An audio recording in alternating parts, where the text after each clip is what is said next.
హల్లెలూయా. యేసు ప్రభు నామకే మహిమ ఘనత ప్రభావములు కలుగును గాక.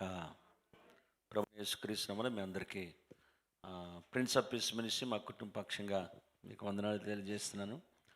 ప్రత్యేకంగా ప్రేమతో మరి ఇక్కడ పులిపిట్ ఇచ్చి వాక్యం ప్రకటించడానికి దైవజనులు డాక్టర్ గారు, పాస్టర్ గారు. మాకు డాక్టర్ గారి కింద తెలుసు ఆయన యాక్చువల్గా. మరి సార్ ఏలే సార్ వాళ్ళ నాన్నగారు నాకు సన్నిహితులు, వాళ్ళ ఇంటికి కూడా వెళ్ళాను నేను. వారు కూడా మా ఇంటికి వచ్చారు. అయితే మరి డాక్టర్ గారు మా ఇంటికి వచ్చిన సంగతి నాకు తెలుసు వచ్చారని.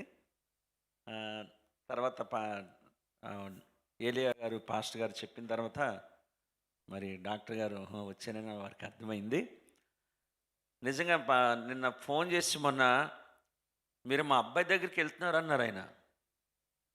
అని అంటే నాకు ఇప్పటి నుంచో డాక్టర్ గారు, ప్రసాద్ గారు ఇక్కడ ఉన్నారని తెలుసు నాకు. వాళ్ళ సంఘంలోనే వాక్యం చెప్తున్నారు, మా అబ్బాయి సేవ చేస్తున్నాడు అన్నారు.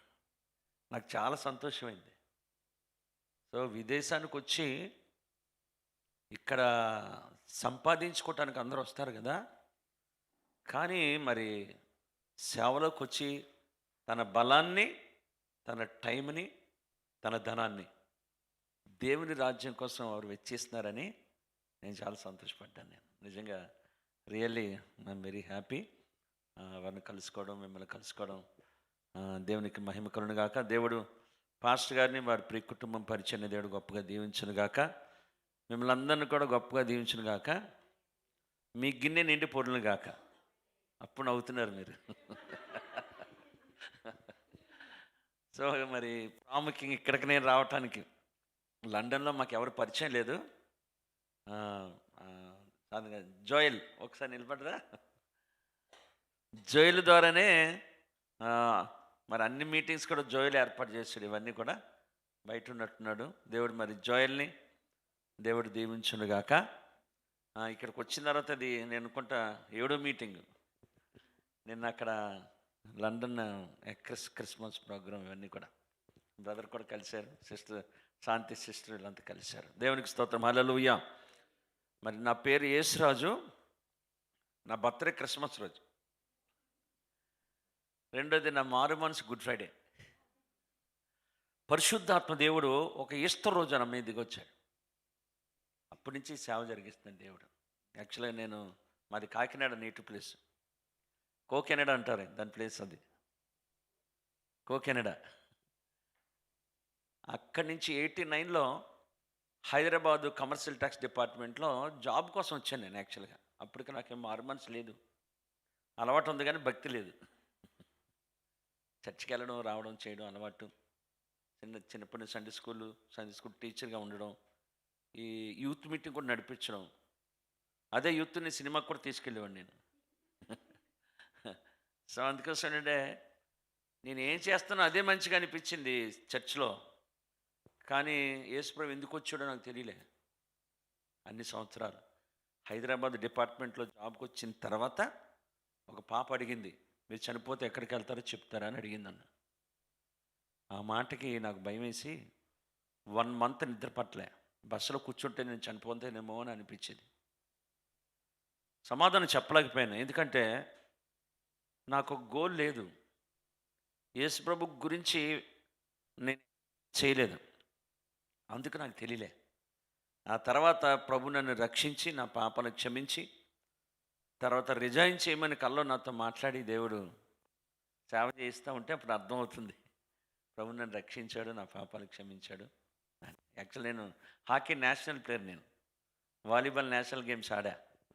జీవితంలో పోలీస్ ఆఫీసర్ అవుదానికి కోరిక నాకు ఉండేది. మా ఫాదర్ డిపార్ట్మెంటు సార్లాగే, ఏలే సార్లాగే అలాగే. అందుకే ఆయన అంటే నాకు బాగేది పోలీసు. సో అలాగా మరి మా అన్న ఎస్పీ హైదరాబాద్లో. ఎప్పుడైనా సరే నేను సబ్ ఇన్స్పెక్టర్ అవ్వాలి, చేతిలో రివాల్వర్ పెట్టుకోవాలి, మోటార్ సైకిల్ మీద కూర్చోవాలి, నేను వెళ్తుండే అందరు లేచి నిలబడాలి అనుకునేవాడు. నా కోరిక అది చిన్నప్పటి నుంచి. అయితే రివాల్వర్ పెట్టలేదు, కానీ దేవుడు బైబిల్ పెట్టాడు నా చేతిలో. స్తోత్రం చెప్తాం. హల్లెలూయా, హల్లెలూయా, హల్లెలూయా. దేవుని ఎక్కువ స్తుతిస్తే దయ్యాలు వెళ్ళిపోతాయి, లండన్ దయ్యాలు. నిజం. చర్చిలో ఇలా స్తుతిస్తూ ఉంటే పక్కనే స్కూల్ ఉంది. ఆ స్కూల్లో దయ్యం పట్టిన అమ్మాయి ఉంది. ఇక్కడ స్తుతిస్తూ ఉంటే, పాటలు పాడుతూ ఉంటే, ఆరాధిస్తూ ఉంటే దేవుని శక్తి అక్కడికి వెళ్ళింది స్కూల్ దగ్గరికి. ఆ దయ్యం పట్టిన అమ్మాయి దయ్యాన్ని ప్రభు వెళ్ళగొట్టాడు దేవుడు. ఆమె కేకలేస్తుంది అక్కడ. కేకలేస్తుంటే స్కూల్లో టీచర్లు భయపడిపోయారు. పట్టుకోవడానికి వస్తే అందరిని ఇలా ఇలా ఇసిరి పాడేస్తుంది చిన్న అమ్మాయి. ప్రిన్సిపల్ ఆ భయపడిపోయి మేడెక్కేసింది. తర్వాత చర్చికి తీసుకొస్తే దయ్యం పోయింది. అందుకోసం ఎప్పుడైనా దేవుని స్తుతించాలి. చేతులెత్తున ఒకసారి గట్టిగా హల్లెలూయా, బిగ్గరగా హల్లెలూయా, హల్లెలూయా, హల్లెలూయా. ఈరోజు బ్రతికున్నందుకే దేవునికి ఎక్కువ స్తుతించాలి, థ్యాంక్స్ చెప్పాలి. లాస్ట్ టైం నాకు ఒక ఇంజెక్షన్ ఇచ్చాను డాక్టర్, కడుపు నొప్పి వస్తుందంటే. అది రియాక్షన్ అయిపోయి గుండె ఆగిపోయింది నాది. 40 నిమిషాలు ఆగిపోయింది. మళ్ళీ సిపిఆర్ చేసి చేస్తే మళ్ళీ దేవుడు రిస్టోర్ చేశాడు. అందుకే మీ మధ్యలోకి రావటం దేవుడు సాయం చేశాడు. డాక్టర్ చెప్పాడు, మాకు తెలీదు, బీపీ 30 వచ్చిందని చెప్పాడు. 30 వస్తే లేనట్టు అనమాట యాక్చువల్గా. అలాగా దేవుడు సహాయం చేసి మళ్ళీ అక్కడ తీసుకొచ్చాడు. దేవునికి స్తోత్రం చెప్తాను, హల్లెలూయా. అందుకే ఎక్కువ దేవుని స్తుతిస్తూ ఉంటాను. నేను బ్రతుకు కాలమంతా, నేను జీవించే దినాలన్నీ కూడా నేను యెహోవాను స్తుతిస్తానని ఒక కమిట్మెంట్ చేసుకున్నాడు కీర్తనగా 146లో. సో హల్లెలూయా. అయితే మరి ఒక విషయాన్ని మీకు గుర్తు చేస్తాను. ప్రభు చిత్తం అయితే తర్వాత వచ్చినప్పుడు ఒక ఆన్లైన్ ప్రేయర్ అని చేయొచ్చు. బైబిల్లో చూద్దాం. లూకా సువార్త నుంచి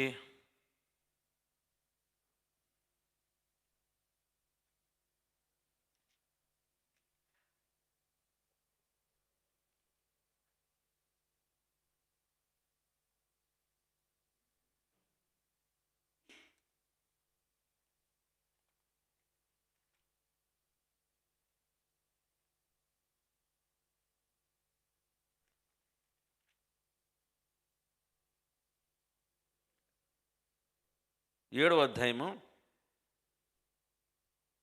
40 వచనం,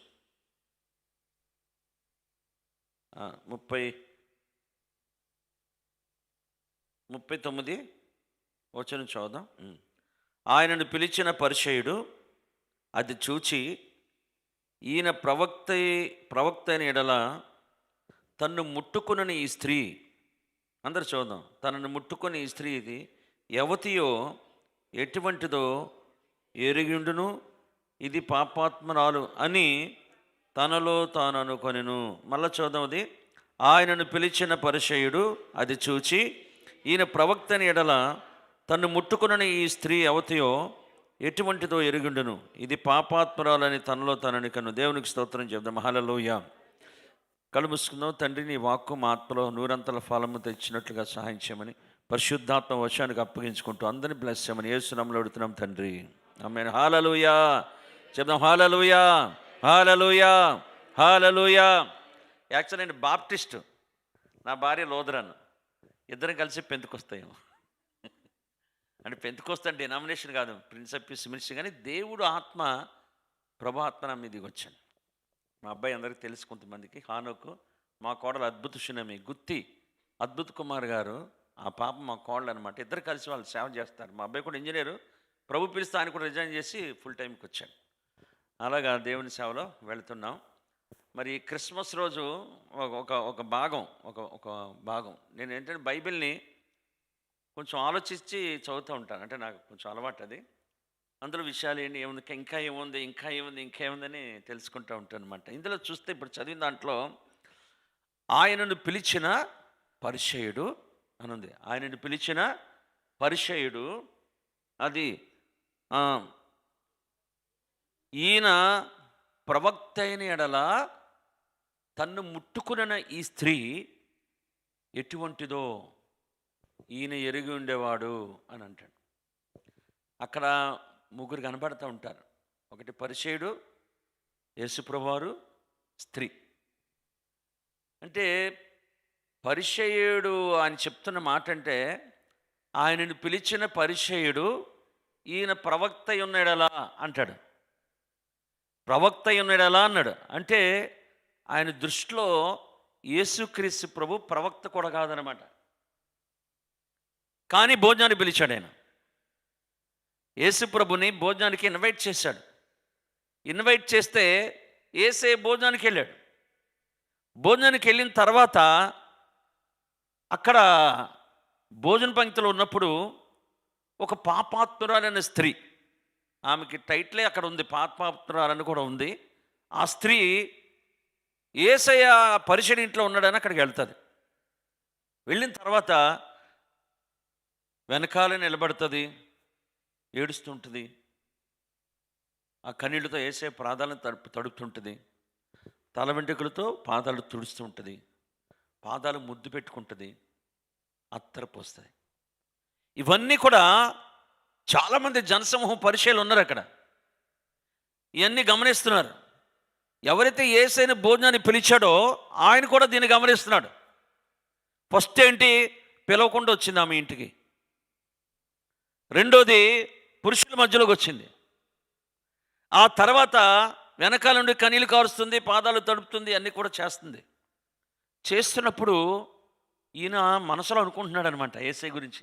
ఏమనంటే, తను పిలిచిన పరిచయుడు తనలో తాను అనుకుంటున్నాడు ఏమని, ఈయన ప్రవక్త అయి ఉంటే ఈమె ఎవరో ఈయనకి తెలిసిపోయి ఉండాలి కదా, ముట్టుకునేవాడు కదా ఈయన అన్నాడు. మరి యేసుప్రభుని భోజనం ఎందుకు పిలిచాడు ఈయన? అది పాయింట్. అది ఈయన ప్రవక్త అని కూడా అనుకోవట్లేదు ఈయన. మరి భోజనానికి ఎందుకు పిలిచాడు ఈయన? అలా ఆలోచిస్తే భోజనానికి ఎందుకు పిలిచాడనంటే, యేసుప్రభు ఒక మాట చెప్తాడు. ఏమని? అతడు తనలో ఇలాగ అనుకుంటున్నాడు అన్న సంగతి యేసయ్య గ్రహించాడు. అంటే యేసుప్రభు వారికి తలంపు పుట్టకమునిపే అర్థమైపోద్ది. హృదయంలో ఉన్న విషయాలు కూడా తెలుస్తాయి. ఒక పాట కూడా ఉంది కదా, నేను కూర్చుండుట లేచియుండుట బాగుగా, ఒక పాట కూడా ఉంది, 139 కీర్తన. ఆమ్ని సైన్స్ అంటాం. అంటే ఆయన కూర్చోవడం తెలుసు అంటాడు, నీ పడక నాకు తెలుసు అంటాడు, నీ నడక కూడా నాకు తెలుసు అంటాడు, నువ్వు ఎక్కడికి వెళ్తావు అది నాకు తెలుసు అంటాడు, నీ ముందు వెనక ఆవరించునని అంటాడు, నీ పైన డ్రోన్ కెమెరా లాగా ఉందని అది అంటాడు. అంటే గాడ్ నోస్ ఎవ్రీథింగ్. ఇంకా చెప్పాలంటే, నువ్వు సెల్ ఫోన్ మాట్లాడడం కూడా రాత్రి నాకు తెలుసు అంటాడు. ఇంకా చెప్పాలంటే, గదంతా చీకటి ఉంది, దుప్పట్లో వెలుగుంది అంటాడు. అంటే దేవుడికి తెలుసు అన్నీ. అది అతడు తనలో అనుకుంటున్నాడు, ఈయన ప్రవక్త అయి ఉంటే అట్లీస్ట్. ఎవరైనా మరి సృష్టికర్త, ఎవరైనా దేవునితో సమానుడు, ఎవరైనా ఈయన ద్వారా ప్రభుత్వాలు సింహాసనంగా ఏర్పాటు చేయబడ్డాయి, ఎవరైనా దేవుని యొక్క తేజస్సు, దేవుని యొక్క మహిమ, ఎవరైనా అంటే ఆయన రాజులకు రాజు, ప్రభులకు ప్రభు, యేసుక్రీస్తు ప్రభువారు. ఆయన గురించి అనుకున్న అవగాహన ఏంటంటే, అట్లీస్ట్ ప్రవక్త కూడా కాదనుకుంటున్నాడు. అప్పుడు మరి భోజనానికి ఎందుకు పిలిచాడు ఈయన? ప్రభు ఒక మాట అంటాడు. ఏమంటాడంటే, సీమోనా, నీతో ఒక మాట చెప్పాలయ్యా, నేను నీ ఇంటికి వస్తే కాళ్ళకి నీళ్ళు ఇవ్వలేదు నువ్వు అన్నాడు. నీ ఇంటికి వస్తే టవలతో తుడవలేదన్నాడు. నీ ఇంటికి వస్తే నూనె అంటలేదు నాకు అన్నాడు. ఎందుకంటున్నాడు ఇవన్నీ ఆయన్ని? యూదులు కొన్న ఆచారం ఏంటంటే, కష్టం ఏంటంటే, ఎవరైనా ఇంటికి వస్తే మర్యాదగా ఫస్ట్ నీళ్ళు ఇవ్వాలి, కాళ్ళు కొడుకోవాలి వాళ్ళు, ఆ తర్వాత టవల్తో తొడవాలి, ఆ తర్వాత తలకి నూనె అంటాలి. ఇవన్నీ చేయలేదు యూదుడు పరిచయుడు. మరి ఎందుకు పిలిచాడు యేసుప్రభుని? అవమానపరచని పిలిచాడంట. 10 మందిలో పరువు తీయాలి ఏంది అనుకున్నాడంట ఆయన. ఎందుకనంటే మార్క్స్ వార్తలు కూడా ఉంటుంది.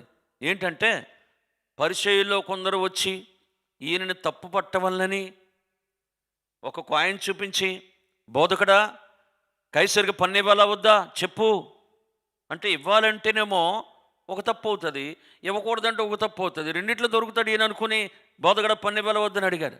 మరి ఇవ్వాలంటే ఎలాంటి తప్పు జరుగుతుంది ఈయన వల్ల యేసుప్రభువులు అంటే? ఇవ్వాలి అంటే యూదులకి అప్పటికే రోమా ప్రభుత్వం నుంచి ట్యాక్స్ ఎక్కువ పెట్టేశారు, 3 రకాల ట్యాక్స్లు. కాబట్టి యూదులకి రోమా ప్రభుత్వం అంటే కోపం. ఇప్పుడు ఇవ్వాలంటే యూదులు వ్యతిరేకం అవుతారు యేసుప్రభుకి, అప్పుడు దొరుకుతాడు ఈయన.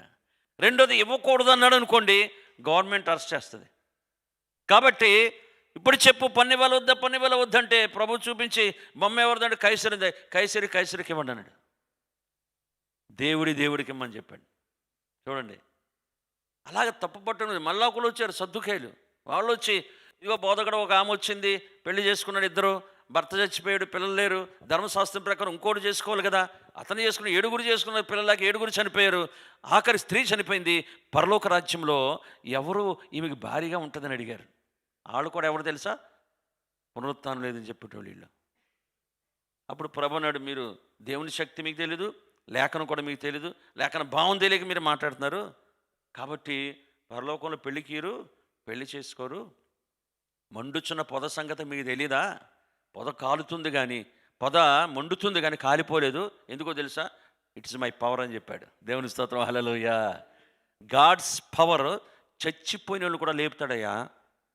చచ్చిపోయిన వారు లేపుతాడు. ఇంపాసిబుల్ థింగ్ పాసిబుల్ చేస్తాడైనా. అది చదవలేదా భాగం మీరు? ఎందుకు పదం మండుతుంది, ఎందుకు కాలిపోవట్లేదంటే దేవుడు శక్తిమంతుడు, కాలకుండా చేయగలడు. ఏదైనా చేయగలిగిన వాడైనా ప్రతి సమస్య పోగొడతాడు, పరిస్థితిని కూడా మార్చేస్తాడైనా. సో అది తర్వాత ఇంకో శాస్త్రం వచ్చి అడుగుతాడు, ప్రధానమైన ఆజ్ఞ అంటాడు. వీళ్ళందరూ ఏంటి తప్పట్టుకోవడానికి వచ్చారు. ఈ పరిచయుడు కూడా అందుకే పిలిచాడు. పిలిచి అవమానపరచని నీళ్ళు ఇవ్వలేదు, టవల్తో తొడవలేదు, ముద్దు పెట్టుకోలేదు, ఆయిల్ చేయలేదు. అందుకు యేసు అన్నాడు, సీమోనా, నేను ఇంటికి నన్ను పిలిచి నాకు నీళ్ళు ఇచ్చావా? ఇవ్వలేదు. నువ్వు తలంటావా? తలంటలేదు. నువ్వు కాళ్ళకి టవల్ ఇచ్చేదో ఇవ్వలేదు. నువ్వు అంటే ఏం చేసావు? నేను అట్లీస్ట్ నేను నీ దృష్టిలో ప్రవక్తగా కూడా నేను లేను. అయితే ఈ స్త్రీ వచ్చింది చూసారా, ఈమె ఎవరు పిలవలేదామని, నేను కూడా పిలవలేదామని, కానీ ఎక్కడి నుంచో నా గురించి వచ్చింది. ఈమె రావడమే కాదు, ఆమె వెనకాలండి కన్నీళ్ళు కారుస్తుంది, పశ్చాత్తాప కన్నీరు. ఆమె కన్నీళ్ళతో నా పాదాలు తడుపుతుంది, వెంట్రుకలతో నా పాదాలను తుడుస్తుంది, ముద్దు పెట్టుకుని నా పాదాలు. ఆమె అత్తరు పూసిందయ్యా, ఎన్నో డబ్బులు ఖర్చు పెట్టి అత్తరు తీసుకొచ్చా. కాబట్టి ఆమె ఎగ్జాంపుల్ చెప్పాడు, ఇద్దరు ఉన్నస్తులు ఉంటారు, ఒకళ్ళు ఎక్కువ డబ్బులు బాకీ, రెండోడు బాకీ, ఇద్దరిని క్షమిస్తే ఎవరు ఎక్కువ సంతోషపడతారంటే ఎక్కువ డబ్బు బాకీ ఉన్నాడని చెప్తాడు. విస్తారంగా ఆమె నన్ను ప్రేమించింది కాబట్టి ఆమె విస్తారమైన పాపములు క్షమించబడ్డాయి. సమాధానంగా ఇంటికి వెళ్ళిపోమ్మా, నీ విశ్వాసమే నిన్ను రక్షించింది అంటాడు. దేవునికి స్తోత్రం చెప్దాం. హల్లెలూయా, హల్లెలూయా. అంటే భోజనానికి పిలిచిన పరిచయుడు దృష్టిలో యేసుక్రీస్తు ప్రభువారు ఒక రబ్బీలా ఉన్నాడు. భోజనానికి పిలవకపోయినా ఆ భోజనం దగ్గరికి వచ్చిన స్త్రీకి యేసుక్రీస్తు ప్రభు రక్షకుడిగా ఉన్నాడు. దేవునికి స్తోత్రం. హల్లెలూయా, హల్లెలూయా. కాబట్టి క్రిస్మస్ సీజన్కి ఇది అంతా కూడా, ఈ క్రిస్మస్ సీజన్లో యేసుప్రభు వచ్చిన పర్పస్ ఏంటంటే ఒక మాట చెప్తాడు. బైబిల్లో మనం చదివితే యేసుప్రభు పుట్టినప్పుడు పశువుల తొట్లో పడుకుండబెట్టినప్పుడు దూత సైన్య సమూహం వచ్చి వాళ్ళు పాట పాడతారు, సర్వుని తిన్న స్థలంలో దేవునికి మహిమ, అనికిష్టులని మనుషులు భూమి మీద సమాధానం. ఇప్పుడు ఆమెకి ఏమొచ్చింది? ఎలాగొచ్చింది అంటే, ఆమె ఎవరైతే పాపంలో ఉంటారో, ఎవరైతే అవిధేయతలు ఉంటారో, లోక స్నేహంలో ఉంటారో వాళ్ళకి పీస్ ఉండదు. వాళ్ళకి పీస్ ఉండదు. నేను కూడా చెప్పాను, పీసెస్ ఉంటాయి కానీ పీస్ ఉండదు అనమాట. మటన్ చికెన్ ఉంటాయి కానీ నెమ్మది ఉండదు, పీస్ ఉండదు.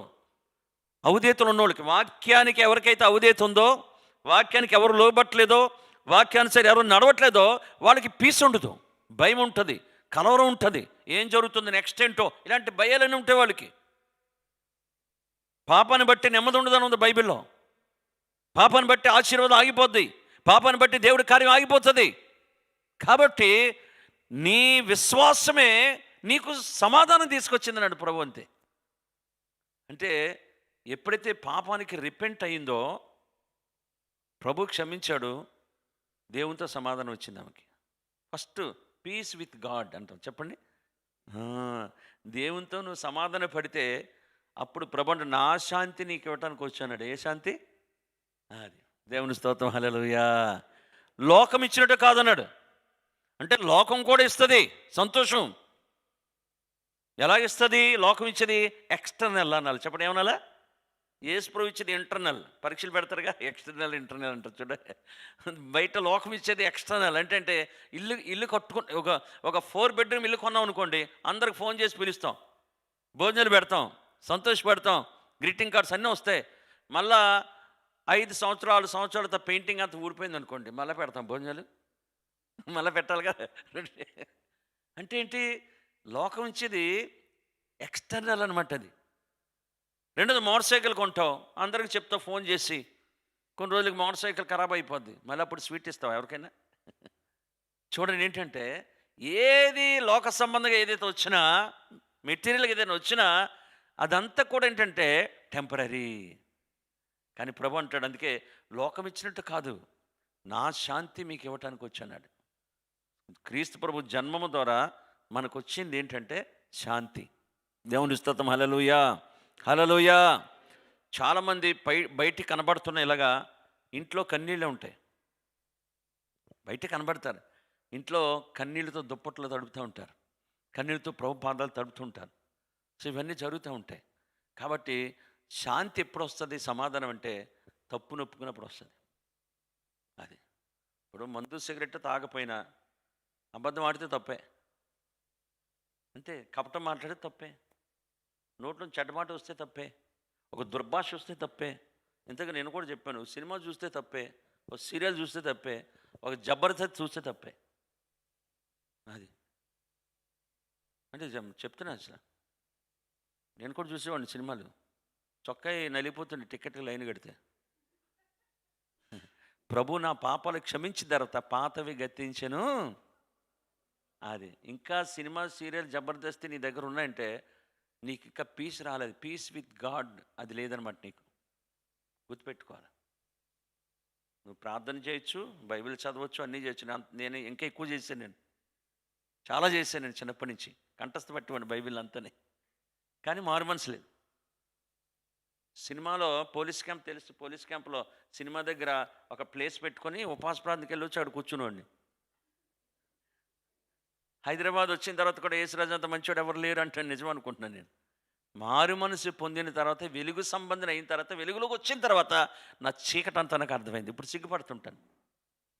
కాబట్టి ఇంకా అవుదేతంటే ఏదో మర్డర్ చేయడం, లేకపోతే అది దాన్ని ఊహించుకోవద్దు. మర్డర్ చేసేవాడు ఏమంటాడు, తాగేవాడు నేను బెటర్ అనుకుంటాడు, తాగేవాడిని చూస్తే ఇంకోటి బెటర్ అనుకుంటారు, ఇంకోటి అది బెటర్ కాదు. వాక్యాన్ని చూస్తే నువ్వు ఇంకా సినిమా జీవితం పోలేదు, సీరియల్ జీవితం పోలేదంటే, జబర్దస్తి పోలేదంటే నిజమైన క్రిస్మస్ రాలేదు నీకు ఇంకా, నిజమైన క్రిస్మస్ రాలేదు నీకు ఇంకా. అలవాటు ప్రకారం వెళ్ళిపోతున్నావు నువ్వు సంవత్సరాల నుంచి. చెప్పాను పైన స్టారు కింద బారు, చెప్పండి పైన స్టారు కింద బారు, ఇంకా ఏం ఉపయోగం అది. కాబట్టి ఈ క్రిస్మస్ సీజన్ 25లోకి వెళ్ళిపోతున్నావు, పాతవి గతించాలి, సమస్తం కొత్త కావాలి. నేను చెప్పాను సూట్ కేసు కొత్తదే, లగేజ్ ఏం పాతదే. చెప్పండి, సూట్ కేసు కొత్తది, లగేజ్ పాతది. డిసెంబర్ 21, 25 అది కొత్తదే, 25, 25 కొత్తది. కానీ నవంబర్లో మళ్ళీ తప్పులని ఎంటర్ అయినాయి డిసెంబర్లోకి. ఇంకా హ్యాపీ న్యూ ఇయర్ అంటావు, హ్యాపీ ఎక్కడిది, పాత తప్పులన్నీ మళ్ళీ వచ్చినాయి. కాబట్టి అవన్నీ చేంజ్ అవ్వాలి. దేవుడు ఏం కోరుకుంటున్నాడు, వాట్ యు రిక్వైర్ కదా, ఆయన రిక్వైర్మెంట్ అది చూడాలి మనం. చూసి ప్రభా ఇదిగో సినిమా అపవిత్రపరుస్తుంది, సీరియల్ అపవిత్రపరుస్తుంది, జబర్దస్త్ అపవిత్రపరుస్తుంది, నీకు ఇష్టమైనది నాకు ఇష్టం ఉండకూడదు, నీకు ఇష్టమైనది నాకు ఇష్టం ఉండాలి. అది ఎప్పుడు అవుతుందంటే దేవుని దగ్గర పశ్చాత్తాపడి ఈ స్త్రీలాగా కన్నీరు కార్చి తప్పులు పాపాలు ఒప్పుకుని ప్రభుని క్షమాపణ అడిగితే అప్పుడు వస్తుంది. అది అంతవరకు రాదు. అది నెంబర్ 1. సో యేసు ప్రభు వచ్చింది ఆయన జన్మం ద్వారా, మరణ పునరుత్థానం మనకు తీసుకొచ్చి పీస్ తీసుకొచ్చాడు. చెప్పండి ఏం తీసుకొచ్చాడు, పీస్. ఇంకా 5 నిమిషాలు ముగించేస్తాను, ఇంకా 2 నిమిషాలు తొందర. రెండోది ఏంటంటే మార్క్స్ వార్తలో మామూలు చెప్పేస్తున్నా, 5వ అధ్యాయము 35వ వచనం, 5:35 మార్క్స్ వార్త. ఆయన ఇంకనూ మాట్లాడుచుండగా, అక్కడ కూడా ఉంది ఏంటంటే ఆయన ఇంకనూ మాట్లాడుచుండగా అని ఉంది. యాయిరు ఇంటి దగ్గర నుంచి కొంతమంది వచ్చి బోధకుని శ్రమ పెట్టొద్దు, ఇంటి దగ్గర తీసుకురావద్దు బోధకుని అన్నారు. శ్రమ పెట్టొద్దు అంటే ఆయన అంటాడు, భయపడొద్దు అయ్యా, నువ్వు నమ్మకం మాత్రం పెట్టుకో అన్నాడు. అక్కడ స్టోరీ ఏంటంటే ఇంకనూ మాట్లాడుచుండగంటే ఎవరితో మాట్లాడుతాను యేసు ప్రభు, ఒక స్త్రీ 12 సంవత్సరాల నుంచి హెల్త్ బాగోలేదు ఆమెకి, హెల్త్ బాగోక డబ్బులు ఖర్చు పెట్టుకొని మరింత సంకటపడిపోయి ఏసైని గురించి విని ఆయన దగ్గరికి వెళ్తే నేను బాగవుతానని చెప్పి శక్తి లేకపోయినా శక్తిని కూడగట్టుకొని ఏసై ఎక్కడుంటాడు అక్కడికి అందరినీ తోసుకొని ఏసుపుర వస్త్రం ఇలా ముట్టగానే ఆయనలో నుంచి ప్రభావం ఆమెలోకి వచ్చేసింది. అంతే, వెంటనే హీలింగ్ వచ్చింది, స్వస్థ వచ్చేసింది.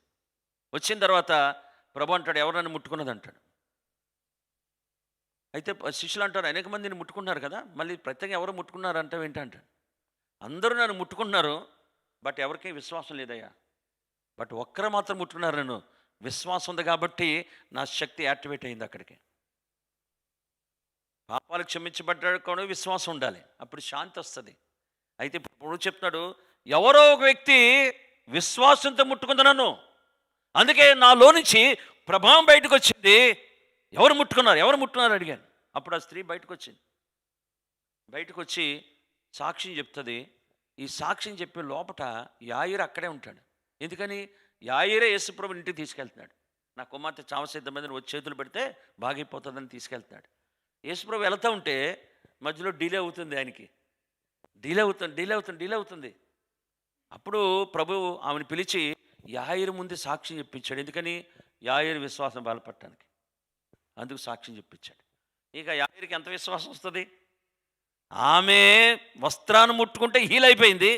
ఇంకా నా ఇంటికి వచ్చిన యేసుక్రీస్తు ప్రభువారు నా కూతురు మీద చేయి పెడితే చాలా అయిపోతుంది అనుకొని వస్తూ ఉంటే ఇది జరిగింది. విశ్వాసం ఇంకా పెద్దగా అయిపోయింది. కానీ యాయిరు ఇంటి దగ్గర నుంచి కొంతమంది మనుషులు వచ్చి ఇంకనూ మాట్లాడుతుంటే అక్కడ యేసుప్రభుని ఇంటికి తీసుకురావద్దన్నారు. శ్రమ పెట్టద్దు బోధకుడిని అనవసరంగా, ఎందుకంటే నీ కుమార్తె చనిపోయింది అక్కడ అన్నాడు. అప్పుడు ప్రభు అంటాడు, ఇంటి దగ్గర నుంచి మనుషులు తీసుకొచ్చిన రిపోర్టు యేసు లక్ష్య పెట్టగానే ఉంది. దేవుని స్తోత్రం, హల్లెలూయా. అంటే మనుషుల రిపోర్టుతో దేవునికి సంబంధం లేదు, నేచురల్ రిపోర్ట్తో దేవునికి సంబంధం లేదు, నేచురల్ చట్టంతో దేవునికి సంబంధం లేదు. ఒకవేళ లండన్ గవర్నమెంట్ చట్టం తీసిన ఏసైకి సంబంధం లేదంతే. హల్లెలూయా. ఎన్ని రూల్స్ మార్చిన ఏసైకి సంబంధం లేదు. ఎందుకంటే గాడ్ ఈజ్ ఏబుల్ గాడ్, సర్వశక్తిమంతుడు, ఆయన ఏదైనా చేయగలిగిన వాడు. నమ్మకం మాత్రం పెట్టుకున్నాడు. కాబట్టి డాక్టర్ కూడా ఒకసారి చెప్తాడు, ఇదిగో నీవు ఇంకా లైఫ్ లాంగ్ నువ్వు వాడాలంటాడు, ఇంకా చేయాలి ఏదో చెప్తుంటాను. యేసుప్రభు తీసుకొచ్చి ఆ చీటి పెట్టావు అనుకోండి, ప్రభు ఏం చేస్తాడు? అలాగా ఈయన మందులు ఇచ్చాడా, ఈయన చేశాడా, అయితే నువ్వు కూడా వేసుకో అంటాడా? ఆ రిపోర్ట్తో ఏసైకి చెప్పండి సంబంధం లేదంతే. చట్టంతో ఏసైకి సంబంధం లేదు, పరిస్థితులతో ఏసైకి సంబంధం లేదు. గాడ్ ఈజ్ ఏబుల్ గాడ్, సర్వశక్తిమంతుడు, సృష్టికర్త, ఏదైనా చేయగలిగిన వాడంతే. కాబట్టి నమ్మకం అతను పెట్టుకొని చెప్పి భయపడొద్దు అని చెప్పాడు. ఇంటికి వెళ్ళిన తర్వాత నిజంగా చనిపోయింది. ప్రభు ఆమె చేపట్టుకొని పైకి లేపాడు. దేవుని స్తోత్రం, హల్లెలూయా. యేసు ప్రభు దేవుని కుమారుడని సొంతూరులో రుజువుపరచబడ్డాడు. హల్లెలూయా. కాబట్టి ఏంటంటే అక్కడ నేను చెప్పేది ఏంటంటే, మీకు జ్ఞాపం చేసేది, అక్కడ శాంతినిచ్చాడు, ఇక్కడ స్వస్థతనిచ్చాడు. కాబట్టి డివైన్ డిలే అంటాం. చెప్పండి ఏమంటాం? Divine delay. ఒక్కొక్కసారి డిలే అవుతుంటుంది మనకి. అంటే దాని ద్వారా ఏదో కార్యం దేవుడు మహిమకు తీసుకురావాలనుకున్నాడు అంతే. లేట్ అయింది అనుకోవద్దు. హల్లెలూయా, హల్లెలూయా. ఈ నెలలో చేయొచ్చు, నెక్స్ట్ మంత్ కూడా దేవుడు చేయగలడు. ఆయనకు అసాధ్యం ఏది కూడా లేదు. మూడో మాట చెప్పి ముగించేస్తాను. మత్తయి సువార్త 17:23-24 చదువుదాం. అది అందులో ఒకటి ఏంటంటే, కపెర్నహూములో చదువుదాం 23 నుంచి. వారు జనసమూహం చదువు. మత్తయి సువార్త 17:23 నుంచి, అదేనా 24 నుంచి అనుకుంటున్నా.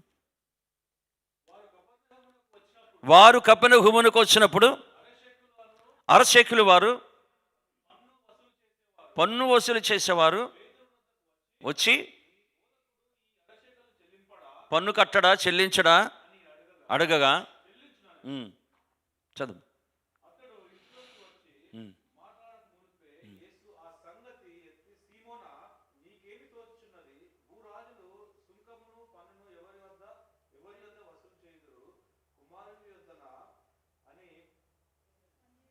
అన్యుల వద్దనా అని అడిగాను. అంటే కుమారుల వద్దని అనగా, అయితే మరి మన ట్యాక్స్ కట్టవలసిన లేదు. అయినప్పటికీ ఈవెందో ఎవరికి అభ్యంతరం మనం ఉండకూడదు. గవర్నమెంట్ ట్యాక్స్ ఏం చేయాలి? గవర్నమెంట్ కట్టాలి. దేవుని స్తోత్రం, హల్లెలూయా అని చెప్పి పేతురుకు ఒక మాట చెప్తాడు, నువ్వు వెళ్ళి గేలం వేయి, నదిలోకి వెళ్ళి ఏం చేయాలి, గేలం వేయి, ఒక చేప పడుతుంది, అయితే ఆ చేప నోరు తెరిస్తే అందులో డబ్బులు ఉంటాయి అన్నాడు. అది అందులో డబ్బులు ఉంటాయి అంటే పేతురు కూడా ఏం చేశాడు, గేలం పట్టుకొని వెళ్ళాడు, గేలం వేశాడు. పేతురుతో పాటు నేను కూడా గేలం వేశాను, లేకపోతే ఇంకొకరు గేలం వేశారు. ఇప్పుడు చేప ఎలా గుర్తుపడుతుంది పేతురు గేలం?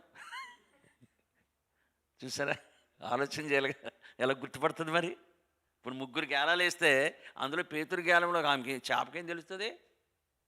చూడండి, దేవుడు చెయ్యాలి, ఏం చేయాలా? దేవుడు చేప ఉన్నట్టు డబ్బులు వస్తాయంటే మిగిలినన్నీ ఆయన చేస్తాడు. హల్లెలూయా, హల్లెలూయా, హల్లెలూయా. ఇప్పుడు పేతురు గేలం గుర్తుపట్టాలి, చేప దానికి పడాలి, అందులో డబ్బులు ఉండాలి, దానికి అది పడాలి, అప్పుడు తీసుకొచ్చి పని కట్టాలి. అలాగే మరి ఈ ప్రాంతంలో కదా, ఈ ప్రాంతంలో ఈ ప్రదేశంలో పేతురు గారిని తీసుకొచ్చినట్టు ప్రసాద్ గారిని తీసుకొచ్చాడు దేవుడు. దేవునికి స్తోత్రం, హల్లెలూయా. ఇప్పుడు ఆయన గేలం వేస్తే పడతాయి, కానీ అందరు గేలం వేస్తే పడవు మరి. దేవునికి స్తోత్రం, హల్లెలూయా. అందరి గేలాలకి చెప్పండి, నేనేస్తాను గేలం, నేనేస్తాను సేవ, నేనేస్తాను గేలం అంటే పడదు. ఆయనకి చెప్పాడు, నువ్వు వెళ్ళు అక్కడికి, నేను ఉద్యోగం కోసం కాదు నేను తీసుకెళ్ళేది, నా సేవ కోసం నేను తీసుకొస్తున్నాను, ఇక్కడికి నశించే ఆత్మల కోసం నేను తీసుకొస్తున్నాను, సంఘం కట్టబడ్డని తీసుకొస్తున్నా, సంఘాన్ని పెళ్లి కుమార్తెలుగా సిద్ధం చేయడానికి నీ రాకడికి నేను తీసుకొస్తున్నాను. అది దేవుని ప్లాన్. అది ఆ ప్లాన్ ప్రకారం నడుస్తుంది. మన సొంత చిత్తం చేయకూడదు. సొంత చిత్తం చేస్తే ఇస్మాయిల్ వస్తాడు. ఎవరు వస్తారు? అప్పుడు నెమ్మది ఉండదు. ఇస్సాకు వస్తే నెమ్మది ఉంటుంది. దేవుని స్తోత్రం, హల్లెలూయా. సో ఈ గేలం వేస్తే అందులో డబ్బులు వచ్చినాయి. ఆ డబ్బులు ఎక్కడి నుంచి వచ్చినాయి అంటే యోనా జోబులోంచి పడిపోయినాడు ఒక ఆయన. ఎక్కడి నుంచి పడిపోయినాయి? యోనా సముద్రంలో పడిపోయాడు కదా, కాబట్టి యోనా జోబులోంచి పడిపోతే చేప మింగేసింది. ఆ డబ్బులు ఈ డబ్బులు అంటారు. సో ఏ డబ్బులైనా సరే యేసు ప్రభుకి సమస్తం సాధ్యం. హల్లెలూయా, హల్లెలూయా. శాంతి ఎప్పుడు వస్తుందంటే నీ తప్పుని, పాపాన్ని, అవిధేయతని ఒప్పుకొని పశ్చాత్తపడితే, దేవునితో సమాధాన పడితే దేవుని శాంతి నీ హృదయంలోకి వస్తుంది. బయట ఎన్ని యుద్ధాలు జరిగినా నిన్ను గెలవలేదంతే. అది రెండోది, ఓన్లీ రక్షణ మాత్రం ఇవ్వటానికి కాదు, శరీరానికి స్వస్థత ఇవ్వటానికి కూడా యేసుప్రభు వచ్చాడు. దేవునికి స్తోత్రం, హల్లెలూయా, హల్లెలూయా. అది కూడా విశ్వాసం ద్వారానే అవుతుంది. అంత మాత్రం కాదు, నీ మెటీరియల్గా డబ్బులు కావాలి మనకి. డబ్బులు వద్దా? ఎవరైనా డబ్బులు వద్దానండి? దేవుడు కూడా ఆమెనే వస్తాడు మళ్ళా. ఎక్కువ కావాలనండి, పోనీ చెప్పండి అనండి, పోనీ వద్దా? అవి కూడా వద్దా?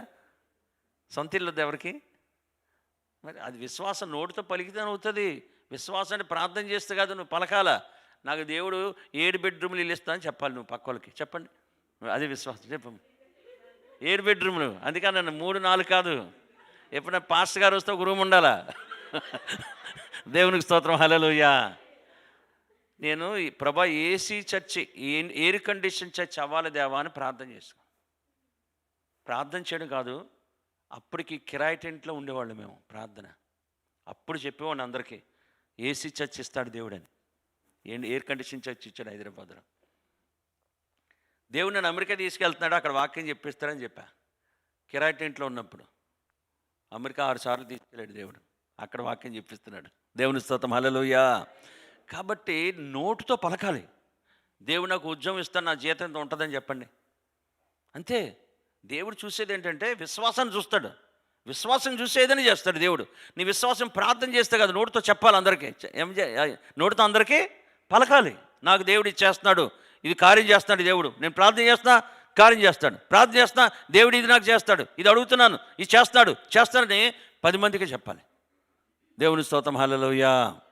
నాకు ఆటోల మీద తిరిగి సేవకి ఇన్నోవా క్రిస్టా నాకు కావాలనుకుంటున్నానని చెప్తే, ఇన్నోవా క్రిస్టా ఒక ఆయన గిఫ్ట్ ఇచ్చాడు నాకు.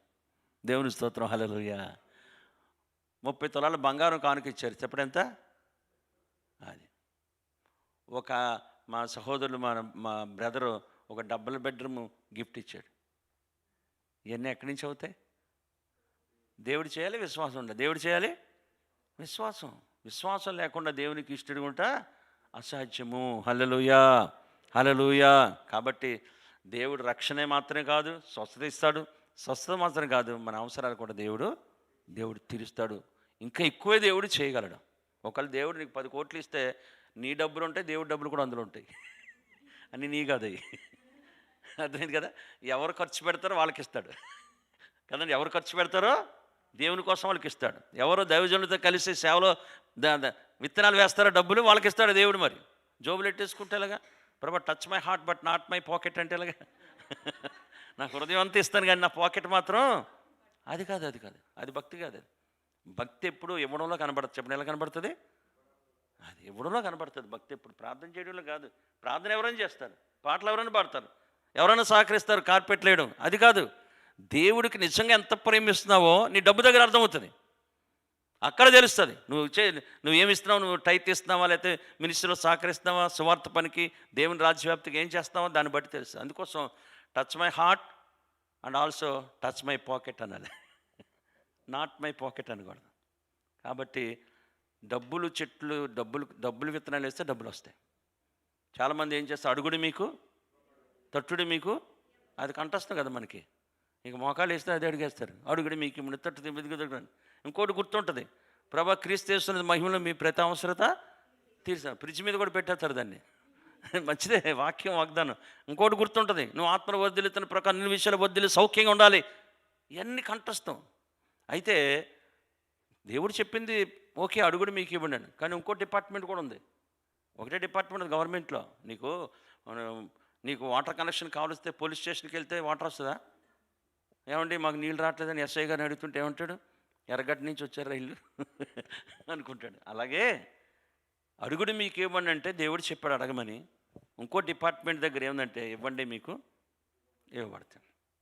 అది చేయకుండా డబ్బుల విషయంలో ఆర్థికంగా నువ్వు పైకి రాలేవు. ఆర్థికంగా నువ్వు పైకి రావాలి, దేవుడిని తీసుకెళ్ళాలి ఆర్థికంగా అని అంటే ఆ డిపార్ట్మెంట్కి వెళ్ళాలి. విస్తారంగా విత్తవాడు విస్తారమైన పండుగ వస్తాడు. ఇవ్వండి మీకు ఇవ్వండి అని దేవుడు చెప్పాడు. సో అది చేస్తే అప్పుడు అది వస్తుంది. అంతేగాని అడుగుడు ఇవ్వండి అని చెప్పి అత్తమాలు అడుగుతుంటే దానికి రాదు. ఇక్కడ కూడా చెప్పాడు దేవుడు. సో అందుకోసం ఇవన్నీ చూసుకోవాలి.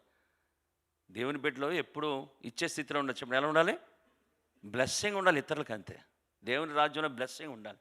సో అది కాబట్టి ఈ క్రిస్మస్ సీజన్లో ప్రభు వచ్చిన పర్పస్, జన్మించిన పర్పస్ ఏంటంటే శాంతి ఇవ్వటానికి వచ్చాడు. ఎలా వస్తుందంటే సమాధానం పడితే, పశ్చాత్తాపడితే. సో 99 పాటిస్తున్నాం కానీ ఒక్కటి పాటించకపోతే అది కూడా ఫెయిలే అంటాడు దేవుడు. అది కూడా ఫెయిలే. సో ఈరోజు ఒప్పుకుంటే దేవుడు క్షమిస్తాడు. రెండోది హెల్త్ కూడా దేవుడు ఇస్తాడు. మూడోది మనం మెట్లు తీసి కూడా దేవుడు తప్పక చేస్తాడు. ఆ రీతిగా అట్టి కృపలోకి పరిశుద్ధాత్మ దేవుడు అందరినీ నడిపించునుగాక. ప్రార్థన చేసుకుందాం. అందరూ కళ్ళు మూసుకొని అటు తిరగకుండా దేవుని గౌరవిస్తూ మోకరించగలిగితే మోకరిద్దాం.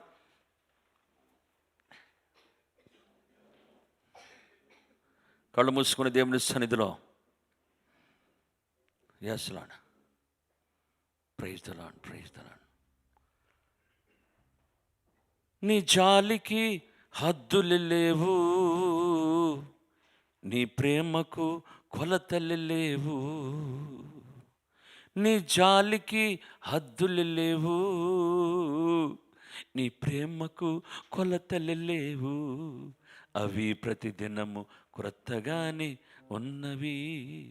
జాలిగల దైవమా యేసయ్యా, మనసారా స్తుతింతును స్తోతింతును. పరిచయుడు యేసయ్యని ఇంట్లోకి పిలుచుకున్నాడు కానీ యేసయ్యని హృదయంలోకి ఆహ్వానించలేకపోయాడు. He invited Jesus into house but not his heart. ఆ స్త్రీ యేసయ్యని ఇంటికి పిలవకపోయినా యేసయ్యని రక్షకుడు అంగీకరించిన హృదయంలోకి పిలుచుకుంది. పాపానికి పశ్చాత్తపడింది, దేవుని దగ్గర క్షమాపణ పొందింది, సమాధానం పొందింది, శాంతిని పొందింది. నిజమైన క్రిస్మస్ సంతోషాన్ని ఆమె అనిపించింది. ఈరోజు డిసెంబర్ 25 కొత్తది ఇది. కాబట్టి ఇంకా నీ దగ్గర అవధీతి ఉంటే, ఇంకా నీ పాపం ఉంటే, ఇంకా పాపంలో కంటిన్యూ అవుతుంటే నిజమైన సంతోషాన్ని నువ్వు పొందలేకపోతున్నావు సహోదరి సహోదరుడా. టుడే దేవుడు నీతో మాట్లాడుతున్నాడు. 99 నువ్వు పాటిస్తున్నావు కానీ ఒక్కటి దేవునికి ఇష్టం నీ దగ్గర ఉంది.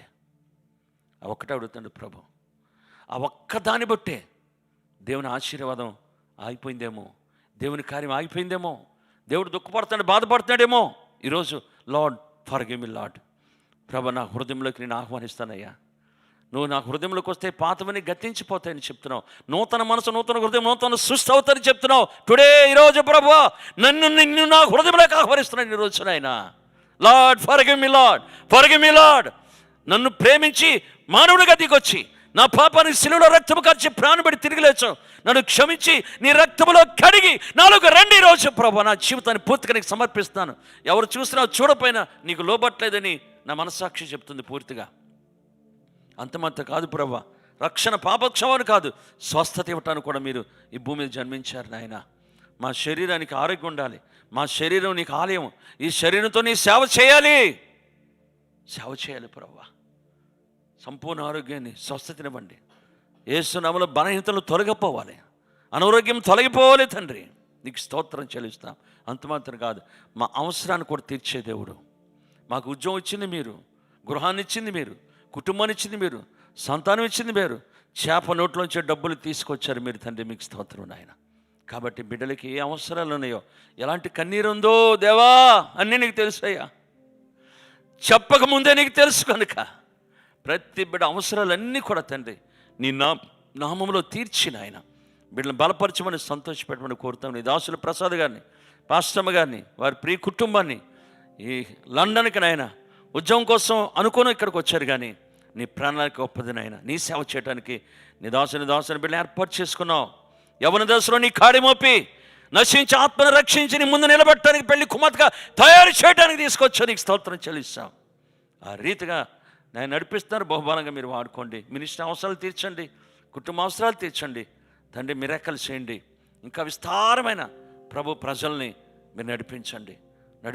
క్రిస్మస్ సంతోషం, ఆనందం, ఆశీర్వాదాలు అందరికీ దయచేయమని కోరుతూ, సహకరిస్తున్న పెద్దల్ని అందరినీ మీరు దీవించమని, ఆశీర్వదించమని, బిడ్డల చదువులో సాధించిన ఉద్యోగాన్ని బ్లెస్ చేయమని, ఎవరికి ఉద్యోగం లేదు ఉద్యోగాలు దయచేయమని, అడ్డులన్నీ యేసు నామములో తొలగిపోరుగాక మా తండ్రి సహాయం చేయమని యేసు నామములో ప్రార్థించమని చెల్లించి, నీ దాసులు ఏలే పాస్టర్ గారిని, ప్రియ కుటుంబం అందరినీ మీరు బ్లెస్ చేయమని, విదేశంలో తండ్రి ఇండియాలో ఉన్న పేరెంట్స్ని, తోబుట్టుని అందరూ బ్లెస్ చేయమని యేసు నామములో వేడుకున్న పరమ తండ్రి.